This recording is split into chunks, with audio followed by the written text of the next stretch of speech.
the takeover of Norstat by Paytera in 2017 without any full-fledged national security review. Do you have concerns with this contract now? Well, as you well know, we've just put forward improvements and a new proposal around strengthening ICA for exactly these sorts of reasons. But there are dozens of contracts that have been issued to Sinclair, not just the one. Hi, folks. How are you? Good to see you. Hi. So, well, first and foremost, let's start with Iran. As you saw, the Iranian regime executed Mohsen Shekari in a way to stifle the people that are fighting for their freedom in Iran. Obviously, Canada condemns such an action, and we stand with the brave people of Iran. On a vu l'exécution sordide d'un des manifestants importants en Iran, Mohsen Shekari. Bien entendu, l'objectif du gouvernement iranien dans de telles circonstances était de s'assurer de mettre énormément de pression sur les manifestants pour les isoler et les faire taire.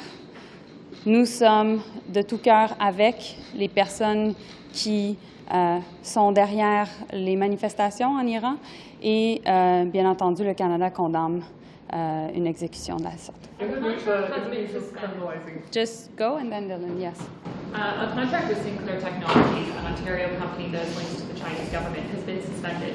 If your government had so many concerns with this company, then why did it approve in 2017 the takeover of its parent company by a Chinese corporation without a full-fledged national security review? Well, first and foremost, I've said in the Indo-Pacific strategy that we needed to put a national lens on our contracts and our decision-making. This is the position of the government going forward. Also, I think the Independent Public Service has decided to sign that contract at the time, and these contracts should have never been signed. There's more than a dozen contracts that have been signed with Sinclair Technologies since 2009. Department of Defense, Fisheries, and RCMP have signed multiple contracts worth upwards of $2–3 million. So should all of those be reviewed? Well, I think these contracts should have never been signed, so that's my position. Indonesia has Yes. a new bill that criminalizes protest, that criminalizes premarital sex. We haven't heard a response from you about this bill. Dylan, sorry, can you start again with your mask? I didn't hear well. Yeah, Indonesia is criminalizing protests and premarital sex, and we haven't heard a response from Canada about this bill that was passed. When we're looking for new partners in the Indo-Pacific, how are we going to work with regimes and countries that don't have very democratic moves right now? Well, human rights is always part of our foreign policy, has always been and will continue to be. So we'll always raise these issues. At the same time, you've heard me saying it many times, the world's power structures are moving. The tectonic plates of the world's power structures are moving. And so in that context, we also need to make sure that we work with a broad coalition of states to defend the very principles of the UN Charter. That'll be our last question. Oui. La GRC s'est suspendue avec Paytera. Votre réaction par rapport à ça, mais aussi de savoir, vous, comme ministre des Affaires étrangères, vous avez parlé beaucoup du fait qu'il fallait se tenir debout face à la Chine, protéger notre territoire. Vous réagissez comment de savoir que le gouvernement a laissé passer ça, mais aussi de savoir que maintenant le contrat est suspendu? Bien, ce que j'ai dit dans ma stratégie Indo-Pacifique, c'est qu'on devait s'assurer d'avoir une lentille liée à la sécurité nationale dans tout ce qu'on fait, particulièrement en matière de contrats et d'approvisionnement. Donc, ces contrats-là n'auraient jamais dû être signés par la fonction publique. Point. Madame Joly, sur Haïti, s'il vous plaît. OK. Le mandat qui a été confié à Boulerice, en quoi ça va changer la donne, juste par souci de clarification là, sur le mandat qui lui est confié, en quoi ça peut venir changer la donne sur une intervention, sur le rôle du Canada? Bien expliquer la différence là, finalement avec la mission qui a été envoyée au début. Bien, il y a différentes choses. Premièrement, on l'a vu depuis le début, on a imposé des sanctions sévères sur des membres de l'élite politique et des membres de l'élite économique en Haïti. Pourquoi on fait ça? Parce que, premièrement, ces membres-là profitent de la terreur qui est semée par les gangs à travers le pays. Alors, on va directement à ceux qui sont les véritables coupables. Deuxièmement, quand on met cette pression-là sur l'élite politique et économique, on peut permettre éventuellement un dialogue politique. Et c'est pourquoi Bob Ray, présentement, au moment où on se parle, est en Haïti pour soutenir notre ambassadeur, Sébastien Carrière, pour poursuivre et faire progresser le dialogue politique en Haïti, parce que notre objectif, c'est de trouver des solutions pareilles pour les Haïtiens. Merci. Merci. Hello. My name's Leah Gazan. I'm the member of Parliament for Winnipeg Centre and the critic for children, families, and social development and women and gender equality. And I'm so excited to be with you today to congratulate advocates, unions, and childcare workers across the country who fought for so many years to get this legislation passed for a national childcare program. I'm really proud as a result of our work with my colleagues. The NDP managed to achieve one of its goals of the Confidence and Supply Agreement, and that was to hold the federal government to account to get a national child care program out by the end of the year. Now, most important and so exciting was the call from the field to prioritize public and not-for-profit care. And as a result of pressure from our party, the work of advocates, advocates in the field, child care workers and unions, I am proud to say that going forward, that not-for-profit care and public care will be prioritized. The cost of child care shouldn't be borne on the backs of families. And certainly, the cost of child care shouldn't be borne on the wages of workers in a sector where we know that workers have been undervalued, like we witnessed in Ontario recently, early childhood educators demanding livable wages.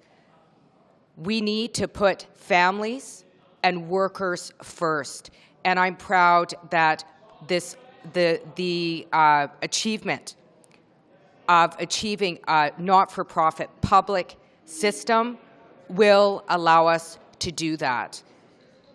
Again, the costs of systems should not be borne on the backs of parents. I'm also really proud that the NDP pushed and managed to see in this legislation today the inclusion of human rights, including the UN Convention on the Rights of the Child, and pushing forward stronger language around the implementation of the United Nations Declaration on the Rights of Indigenous Peoples. We cannot lose sight of the fact that any sort of care for our children must always be grounded in human rights.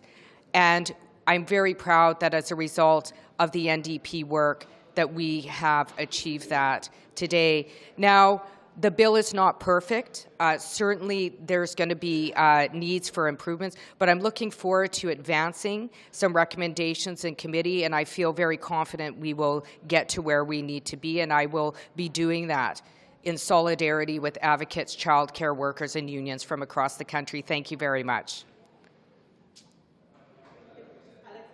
Oh. I have a strong voice, but not that strong.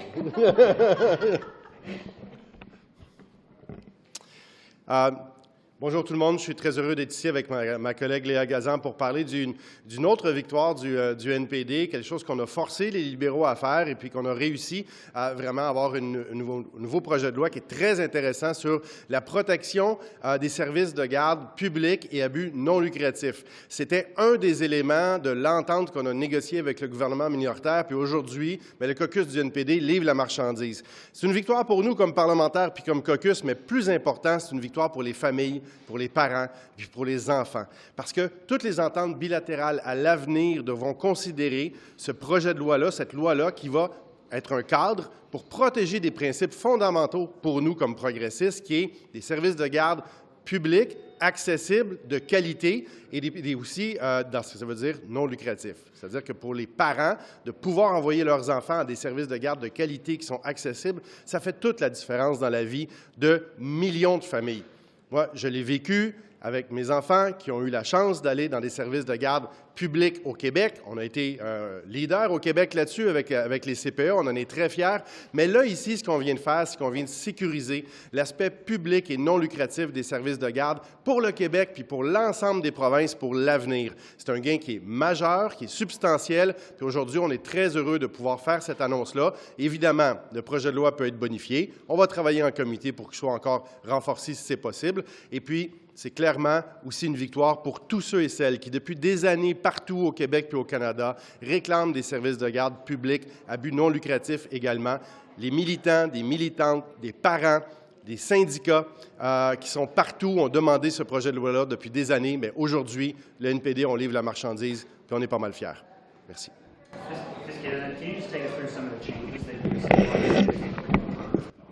Well, I think central to this bill is the focus on not-for-profit and public child care. This is something that the NDP has been calling on for many years. We've been calling for not-for-profit public child care in response to advocate child care workers and unions. We managed to achieve that. In this bill. I congratulate again advocates, unions, child care workers who have been calling for this for a long time, and I'm proud that the NDP has always been a champion of not-for-profit public care. So, by the sounds of it, from both what you and Mr. Boulerice were saying, this legislation that was put forward meets the agreement that Mr. Sang and Mr. Trudeau have, that we have no issues broadly with that. Well, you know what? I think as in any bill, I'm looking forward to working with advocates and unions and child care workers, people in the field, to improve the bill. That's what happens with any bill. But the bill that has been put forward strongly reflects recommendations coming from the field. I think it's a really good first step, and I look forward to strengthening the bill going forward. Just for my sake, how is this different from the deals that the government has been locking up with all the provinces and territories? Just can you explain that? Like, how is this different, and what is it trying to achieve that's different from that? Well, I think it's important to note that this bill will not impact current bilateral agreements.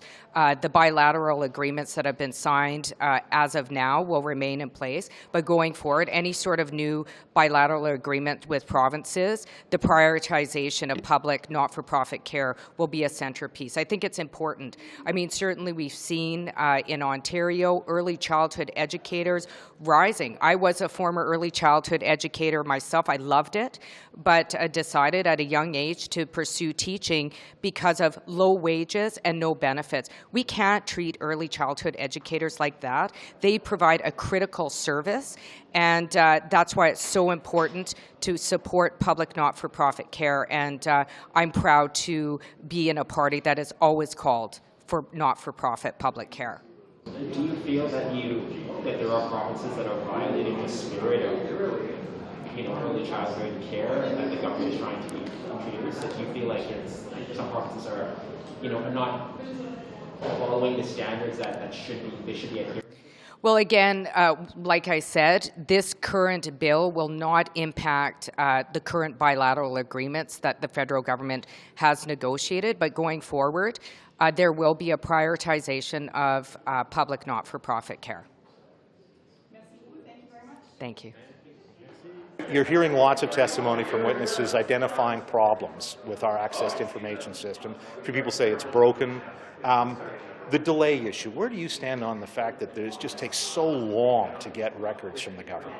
Well, I mean, we've heard from witnesses, some of them with access to information requests spanning between 5 and 9 years, and some departments being worse than others. And then when they receive the access requests, they come back in some redacted form, so blacked out with a lot of useful information missing. So it really creates a problem where people aren't able to get the information they need in a timely way. A lot of people I know, when I talk to people about this, they think, oh, this is just something journalists and opposition MPs use. But in fact, I know you've heard evidence. Tens of thousands of Canadians rely on using this act. And so can you explain a little bit about why you think this ATI reform is so important for people outside our little bubble here? It comes down to really a culture of secrecy, and when you have people who are making applications for immigration purposes, and they've got to file ATIP requests to get information about their own file, and that can take a year or more. We've got a problem. When we have journalists looking to report in real time on matters that are current in Canada, and it takes years or more to get information. When they get it back, it's redacted. It turns them in, as one witness said, to historians instead of journalists. And it leaves opposition parliamentarians, and in fact all parliamentarians, in a position where they're not able to hold the government to account, which is the responsibility of every member in this place who isn't a member of cabinet. And speaking of which, a good place to finish maybe is, I think this is one of the areas you guys are pressing on, is bringing cabinet confidences or prohibiting throwing cabinet confidences out of ATI requests. This has come up in the Public Order Emergency Commission and the hearing. The idea that all this information can be shielded by somebody saying, oh, cabinet confidence. Where do you stand on opening up some of those discussions for ATI review? Well, cabinet conferences are being used as a catch-all to protect the government, and it's being used for a very long period of time. And so decades where these cabinet confidences are invoked, long after there's any credible reason for something to be protected. It's also being used, we've seen it, for purely political reasons, to protect the political interests or reputational interests of individuals where there may have been wrongdoing. But at a minimum, that transparency is required, and so cabinet confidence as a blanket consideration needs to be reviewed and reformed. And is there anything you wanted to focus on, any specific aspect of this review that is important to you or to the Conservative Party? Well, a very good example that we've seen today is that the ArriveCan app and requests for information. There's been media attempting to report on this, and there's been a real lack of transparency, and the information that comes back from government has taken a very long time. It's been incomplete or incorrect, and there's been heavy redactions. And now what we're doing as a committee is we're going to contractors of the government to get information that the government won't give to us. And so it looks like a very broken system from the outside, and when you get a look at it from the inside, it's broken. Okay, thank you. That's great. You bet. Can we just ask you perhaps about the RCMP's decision to cancel the contract to St. Clair Technologies? That's the firm that was linked to the Chinese government, that was blacklisted by a U.S. regulator, and was providing radio technology for our national police force. Is this the end of the matter now that the RCMP has canceled the contract, in your point of view? Well, look, we need to find out how we got to a point where a piece of technology that was supposed to be used to make sure that we had secure communications for our police agencies was contracted out to a company that it's alleged that they've compromised national security elsewhere. And so the process of how we arrived at that, how other contractors were deemed not to have been the better option, and also how does this mesh with the new Indo-Pacific strategy that the government has put forward. So a lot of concerns, but it really comes down to, I think it was said yesterday quite well, that the government put the fox in charge of the hen house, and we need to find out how this happened and make sure it doesn't happen again. Simply saying that once they get caught, that the government's prepared to make the change. We Canadians need to have confidence that the government is making the right decision the first time, and not only after opposition or media check their homework. Thank you so much. You bet. I'd like to ask you a question about a new justice bill. Women are, I believe you worked with a woman by the name of Morel Andrews, in which she said that she would like the option of having the prosecution consult women before the publication ban occurs on a sexual assault. Which their bill? identities, in terms of a justice bill, that's amendments to the justice bill that your committee have be consulted by the Crown before a blanket publication ban is imposed on the name of sexual assault cases. Do you agree with that, and do you see any problems with it? We have put in measures as a government to protect victims in sexual assault cases. They are often women. We're always open to making improvements. I haven't seen that particular suggestion, but I'm happy to look at it. There's a petition. She's worked with your office. She said. Do you think that would be an empowering aspect for women or for victims of sexual assault, as opposed to infantilizing them?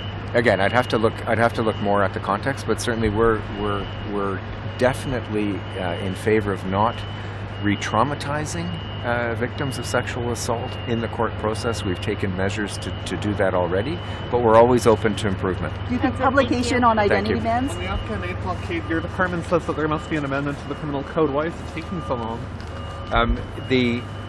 It's important that we help people who have helped Canadians in Afghanistan. The particular situation with respect to Canadian laws, we have an independent prosecution service. So the only way that I can see forward is through an amendment to the criminal code, and we will continue to study that option. Thank you. But it's taking so long.